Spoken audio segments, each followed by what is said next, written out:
Rock and roll. Rock and roll earned a certain stigma. It earned certain labels. It became branded as a certain type of music because of certain characteristics or behaviors.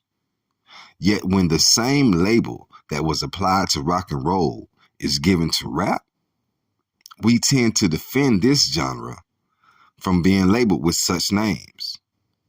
We find every metaphorical reason as to why this genre couldn't possibly be associated with any forces of darkness.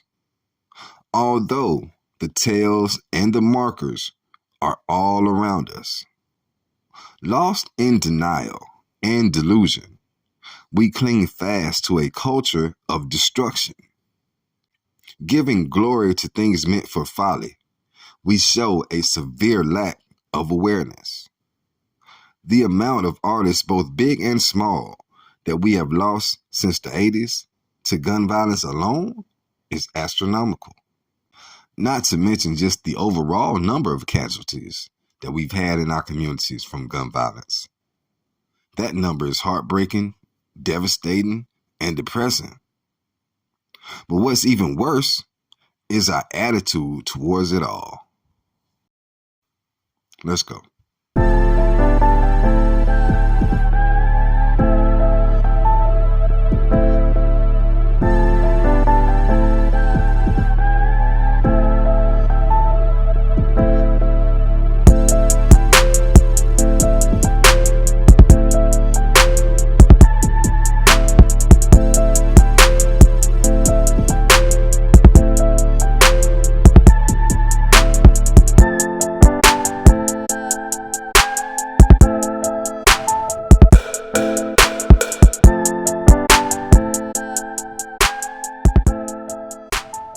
So, you gotta think deeper.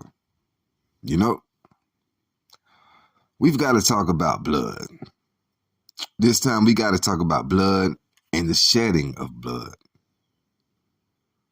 This is something that's got to stop. We cannot continue to self-destruct like this and expect anyone else to care about us. We especially can't expect anyone to care more about us than we care about ourselves. We constantly talk about abuse from others, but then come into our own homes, into our own communities, and we lie, we rob, we steal, we deal and trap, we unalive each other, all over pennies, all over crumbs, over nothing. Let's get right into it, man. Our words for today are desolation or desolate, vexation, and madness. And just for kicks, a bonus word or phrase is the astonishment of heart. I feel like all these words and this phrase are very important to our discussion because it shows our condition and it shows how we got into the condition that we got into. And as harsh as it may sound to some ears, some of it is self-inflicted. And I'll show you how. First, we're going to start with the words. Our first word is desolate. Desolate. Having the feeling of being abandoned by friends or by hope.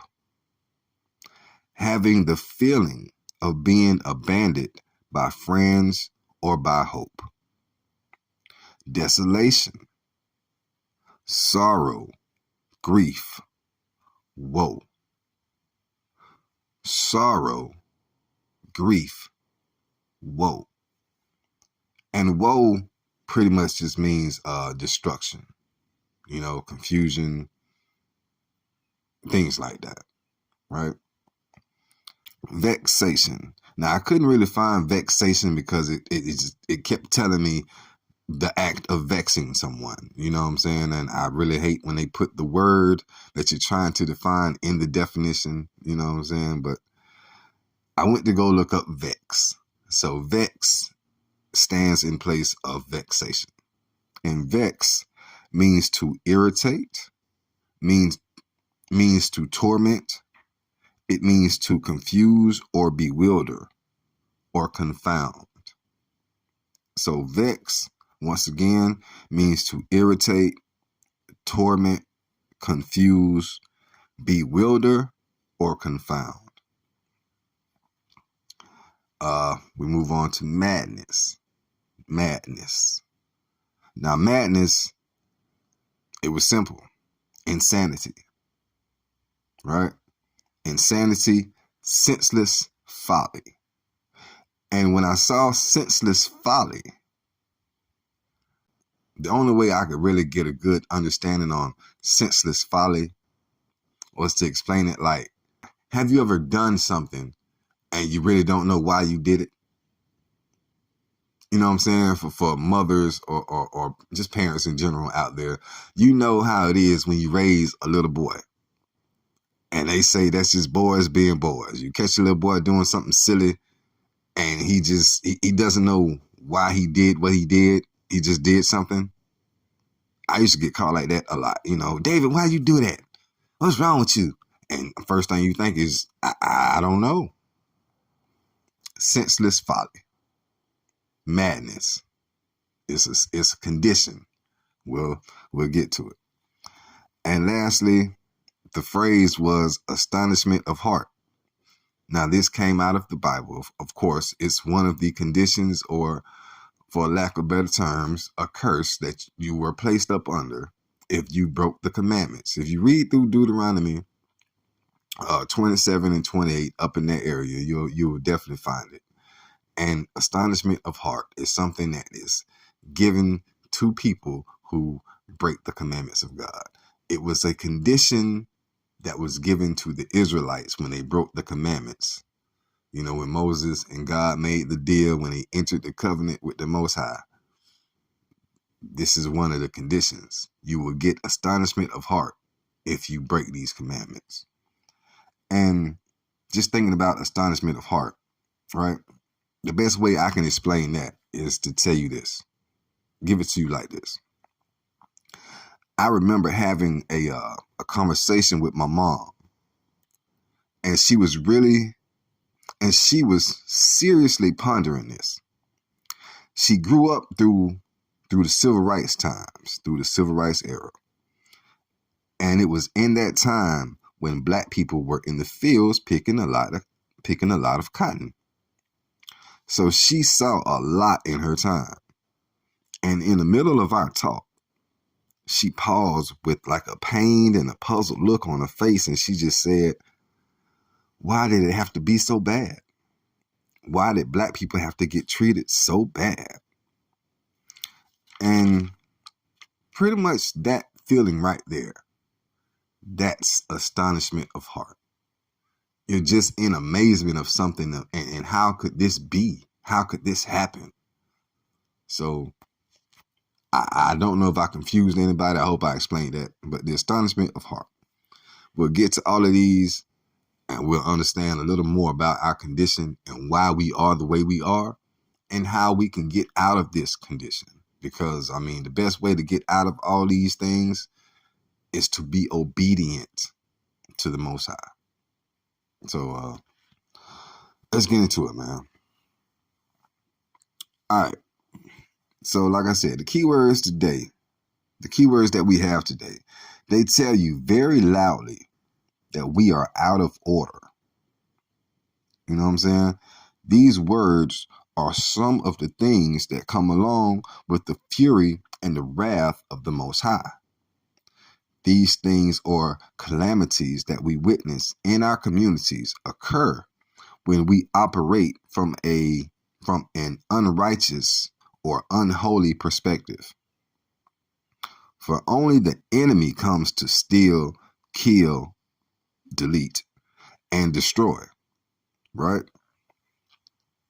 My goal with this series is to show you the evidence of how dangerous this culture is spiritually and how it plays out physically in our daily lives. I feel we as a people are putting ourselves in harm's way just for the sake of having, quote unquote, a good time. Also, to show you how it's a direct spiritual attack on us from the enemy. In this culture, we are taught and we teach to literally break every commandment of God. Even though we have rappers that will tell you that we are the seed of Abraham. You literally have rappers these days that will confess, yes, I'm an Israelite. And for anybody who's a little more advanced, don't get mad when I say the word Israelite. I'm just sticking to terms that people understand so we can get a good picture of what we're talking about. And as we all can learn together and come up, you know what I'm saying, on these levels, because there's a lot of levels to this stuff that we can get into other deeper terms and other deeper information. All right. So I want you to check out how we promote deleting each other. Look at the rap game. Look into the lyrics. Look into the songs. Look into the culture. You see how we have an obsession with red rum. You know what I'm saying? There's too much of that going on in our neighborhoods, in our culture. I remember just listening to a Boosie song one time, and the whole hook was just red rum, red rum, red rum, red rum, red rum. And I'm like, what is wrong with us? There's something seriously wrong there if that's all we want to talk about. We glorify the wrong things. All right. Let's go to Exodus 20, right? Exodus 20 and 13 pretty much tells you point blank, thou shalt not unalive each other, right? It just says it point blank out. Do not do this. It doesn't get any more simpler than that. Yet, we have been convinced that something in this section of the Bible does not apply to life anymore. You know, but I mean, this right here, the stoppage of someone's life is always wrong, and it's always shunned, always frowned upon. Isaiah 20 says, woe to those who call evil good and good evil, who put darkness for light and light for darkness. And like I said, woe means grief and distress, destruction, really. Look at our condition as a community. You know what I'm saying? And you tell me, within this culture, have we not flipped everything upside down? I remember when I was young, the neighborhood drug dealer was a bad guy. Now he's a superhero. Look at our conditions. We are truly living contrary to all of the laws of the Most High. And until we repent, this thing is only going to get worse and worse. I just want to read a little bit of Jeremiah 25 for you. And listen to the principles, right? Listen to the principles that are applied in this. And you tell me if we're not provoking something on us, if we're not provoking things to come upon us. Just check it out, and we'll double back again and we'll talk about it.